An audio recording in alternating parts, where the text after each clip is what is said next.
Demonstrations against the South African government's strict apartheid policies flare into shocking violence. At Sharpsville, an industrial township, thousands gather outside a police station in protest against new laws requiring every African to carry a pass at all times.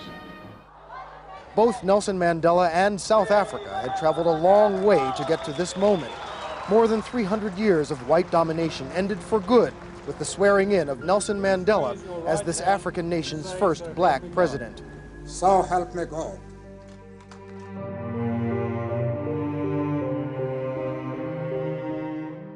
In 1994, the apartheid finally ended after centuries of struggle between the natives and the whites in South Africa. Decades of mutual hate and socioeconomic disenfranchisement of the native peoples culminated in the violent yet powerful protests of the African National Congress, ultimately resulting in the end of apartheid. These policies were a result of centuries of racial conflict and compromise between competing South African interests, including Dutch, British, and native populations. How did this divisive system of racial oppression come about? The answer stems from an even earlier conflict, beginning with 17th century Dutch exploration.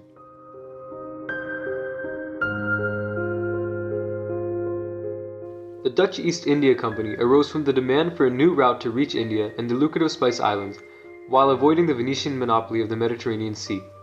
While trying to find such a route, shipwrecked Dutch sailors were forced to await rescue at the Cape of Good Hope for nearly a year.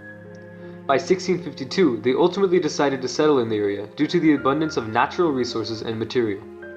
Thus, Cape Colony was founded with an economic hub located in Cape Town. The Dutch East India Company mainly sought profit rather than colonization. They saw the natives and the environment as resources and exploited them. As a result, the Dutch enslaved most of the natives, and the South African economy thrived with the discovery of diamonds and precious metals. As Cape Colony became more and more lucrative, some Dutch people settled permanently and began a life of farming. They became known as the Boers, the Dutch word for farmer.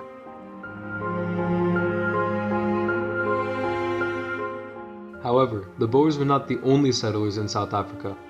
British settlers joined them nearly 200 years later.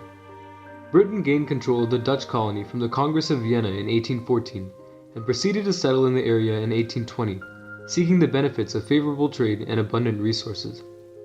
Upon arrival, the British looked to assert their dominance over the Boer settlers, immediately establishing rule over much of the Boer population.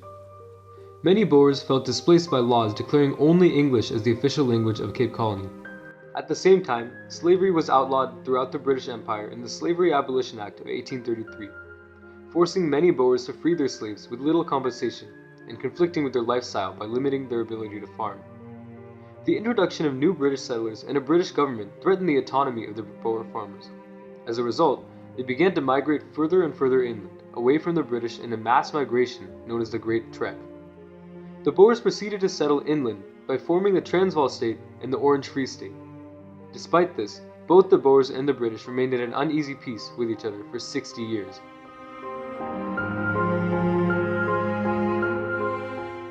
However, this unstable peace was broken in the First Boer War, resulting from growing tensions between the newly independent Boer states and the British government. The British sought to control the Boers who had migrated away and the abundance of precious metals in those areas. However, when the British tried to annex Boer territory in 1880, war broke out. The Boers, with their expert marksmanship and geographical knowledge, ultimately defeated the British forces, signing a deal favoring themselves with the Pretoria Convention in 1881. The Transvaal and Orange Free State would legally be mostly independent, with British control of their foreign affairs, a process called suzerainty. More power was granted to the Transvaal State in the London Convention of 1884, offering full internal independence. However, these resolutions did not resolve the animosity and conflict between the British and Boers, and tensions boiled over into a much more bloody and brutal war, the Second Boer War. The British feared the Transvaal State and the Orange Free State were allying against them, and responded by lining up troops on the border of the territories. The Boer states responded with an ultimatum requiring Britain to withdraw. Britain refused, and war broke out. Despite initial Boer success, the well-trained and equipped British forces dominated. By June of 1900, the British had captured the Transvaal capital, Pretoria, and were on the verge of winning the war. The Boers shifted to guerrilla warfare tactics, and, in response, the British employed a scorched earth policy, destroying Boer farms, villages, and supply networks. They also rounded up Boer women and children and black slaves as prisoners of war. Over 100,000 prisoners were detained in concentration camps, where they were subject to disease, hunger, and unsanitary conditions, resulting in widespread death. Nearly 10% of the entire Boer population died in the camps, most being children. About 20,000 natives also died. Although many within the British government began to criticize these cruel actions, top generals deemed the measures as military necessities. These camps continued to damage Anglo-Boer relations in South Africa during and after the war.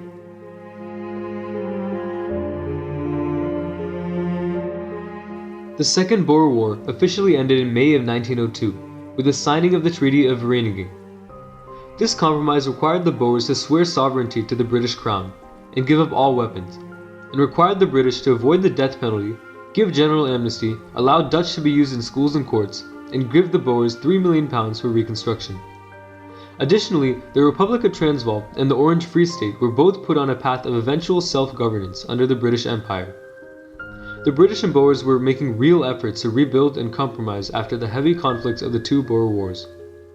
By 1907, both states were granted self-governance, and by 1910, the two combined with the former British colony of Cape Town to form the Union of South Africa, which remained a commonwealth under the British Empire. The British and Boers attempted to resolve conflicts in creating a new political system for the new Union of South Africa. In 1910, British citizens and descendants of British settlers needed support for the Union from the Boers, while the Boers wanted to rule over themselves in their own government. Both groups reached a compromise as the Boers supported the Union in exchange for all-white membership in the new legislature. This white-controlled legislative body led to the passage of several racially biased policies which would become crucial groundwork for the infamous apartheid.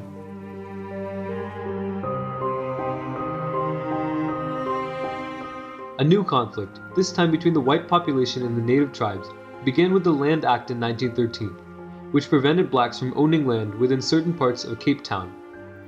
The 1918 Natives and Urban Areas Act forced blacks into Bantustans, black ghettos that were economically disadvantaged and located far away from large cities like Cape Town and Pretoria. Laws such as the 1923 Urban Areas Act and the 1926 Colour Bar Act prevented blacks from obtaining certain high-paying skilled labor jobs. Once South Africa was given total constitutional independence from Britain in 1933, the government passed even more laws disenfranchising blacks, such as the Native Representation Act in 1936, forcing the natives to vote for only white representatives.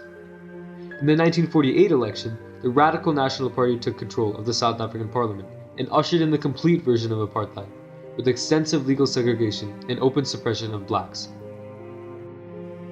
The term for this political racial separation, apartheid, comes from the Dutch word for separateness.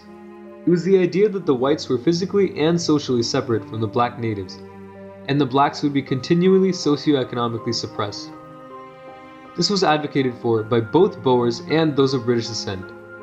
Once they both controlled the government, apartheid was slowly put in place with little political opposition. The hateful relationship and constant conflict between the Boers and the British throughout the 19th century left a devastating impact on South Africa. The 20th century saw the growth of several anti-native political movements that pushed for the eventual apartheid. The true conflict stems from the disagreements and hatred that defined early Anglo-Boer relations, resulting in large-scale warfare and a power struggle over South African control. Apartheid was a compromise, a mechanism by which the British and Boers could both take power in South African government and subdue the native black populations. However, it was a compromise not without conflict.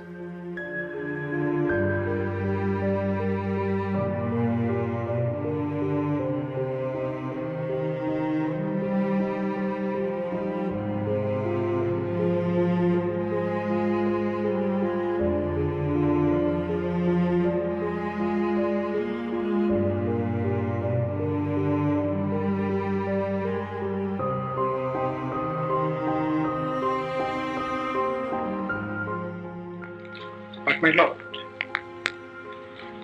if it need be, it is an ideal for which I am prepared to die.